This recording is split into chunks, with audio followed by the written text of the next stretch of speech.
আমাৰ হুজাইত হাসিবুল আৰু মুজিবুৰ ৰহমান নামৰ দুই যুৱকক যেনে ধৰণে গুৰুলা গুৰুলকৈ প্ৰহাৰ কৰা হৈছে। আপোনালোকে নিশ্চয় সামাজিক মাধ্যমত দেখা পাইছে যে এটা ভিডিঅ' বাৰ্থডে পাৰ্টি যোৱাৰ বাবেই মুছলমান দুই যুৱকক আসলতে মুজিবুৰ ৰহমান আৰু হাসিব নামৰ দুই যুৱকক গুৰুলা গুৰুলকৈ ৰাস্তাত বাটত থিয় কৰাই প্ৰহাৰ কৰা পৰিলক্ষিত হৈছে। আপোনালোকে নিশ্চয় ভিডিঅ'টো দেখা পাইছে। ভিডিঅ'টো এটা শ্বেয়াৰ কৰি দিয়ক যাতে আমাৰ দেশৰ আইন প্ৰশাসনৰ চকুত পৰে। যোৱা ৰাতি হুজাই জিলাত এক ভয়ংকৰ ঘটনা সংঘটিত হৈছে। দুই যুৱকক প্ৰহাৰ কৰা হৈছে আৰু দুই যুৱকৰ নাম হৈছে হাসিব আৰু মুজিবুৰ ৰহমান। বাৰ্থডে পাৰ্টিত যোৱাৰ বাবেই আৰু বাৰ্থডে পাৰ্টিত গৈ অংশগ্ৰহণ কৰাৰ বাবেই মুজিবুৰ ৰহমান আৰু হাসিবক এনেধৰণৰ প্ৰহাৰ কৰা হৈছে নেকি, গুৰুলা গুৰুলকৈ মাৰপিট কৰা হৈছে। আপোনালোকে দেখা পাইছে দলবদ্ধভাৱে কেনেকৈ আক্ৰমণ কৰি আছে। আৰু মই হুজাই জিলা প্ৰশাসনক ধন্যবাদ জ্ঞাপন কৰিছোঁ। যোৱা ৰাতি লগে লগে আৰক্ষী প্ৰশাসন গৈ সেই স্থানত উপস্থিত হৈ সেই দুইজন যুৱকক উদ্ধাৰ কৰে।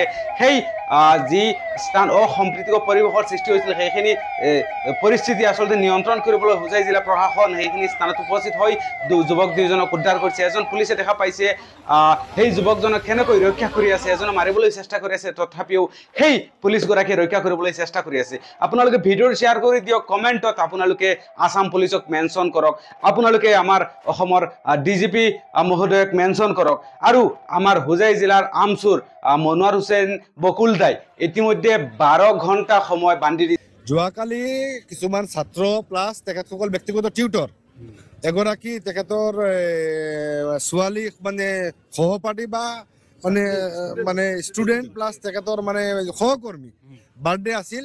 সেই বাৰ্থডেটো এটা অপেন ৰেষ্টুৰেণ্টত কেক কাটি বনাইছিল আৰু কিছুমান দুষ্কৃতিকাৰীয়ে মুছলমান যুৱকৰ তাৰ অংশগ্ৰহণ কৰাৰ বাবে এই এটা সাম্প্ৰদায়িক এংগেল আনি এই যুৱক দুজনক বেয়াকে মাৰধৰ কৰিছে। 12 ঘণ্টাৰ ভিতৰত যদি অপৰাধীক কৰায়ত্ব কৰা নহয়, অপৰাধীক যদি আটক কৰা নহয়, তেতিয়াহ'লে পৰৱৰ্তী ষ্টেপ ল'বলৈ বাধ্য হ'ব। আপোনালোকে সকলোখিনি দিশ অকল পলিটিকেল বা ৰাজনৈতিক দিশত বা সাম্প্ৰদায়িক দিশত আপোনালোকে নাচাব। সকলো দিশ আপোনালোকে পলিটিকেল বা সাম্প্ৰদায়িক দিশত নাচাব, কিয়নো ইয়াত দেখা পোৱা গৈছে কোনোবাই দোষ কৰিছে বা কোনোবাই অপৰাধ কৰিছে, সেইজনক কৰায়ত্ব কৰিব লাগে। ইয়াত হিন্দু মুছলিম কৰি লাভ নাই। অপৰাধীয়ে, গতিকে অপৰাধীক কৰায়ত্ব কৰিব লাগে, অপৰাধীক আটক কৰিব লাগে, যাতে এনেধৰণৰ কোনো ঘটনা আমাৰ হুজাই জিলাত অনাগত সময়ত সংঘটিত নহয়। আমাৰ হুজাই জিলাত যেনেধৰণে আমাৰ হিন্দু মুছলমান বেলেগ বেলেগ ধৰ্মৰ মানুহৰ লগত মিলা প্ৰীতি আছে, সেইখিনি যাতে অটুট থাকে।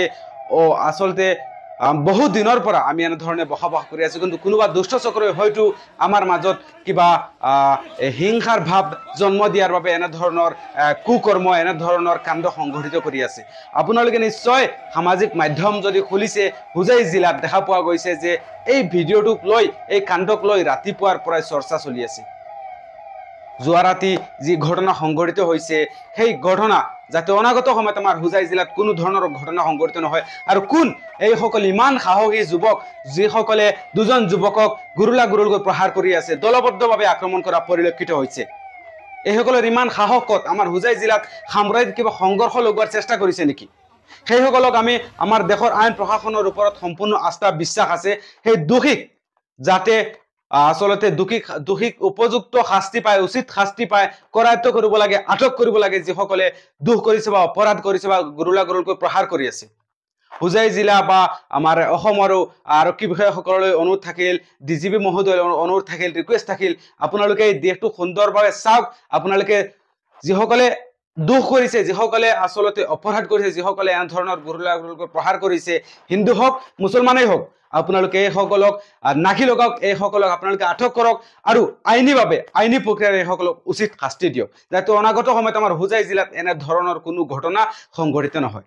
আপোনালোকে এই ঘটনা আপোনালোকৰ প্ৰতিক্ৰিয়া কি আপোনালোকে কমেণ্টৰ জৰিয়তে আপোনালোকৰ মতামত জনাব পাৰে। ধন্যবাদ।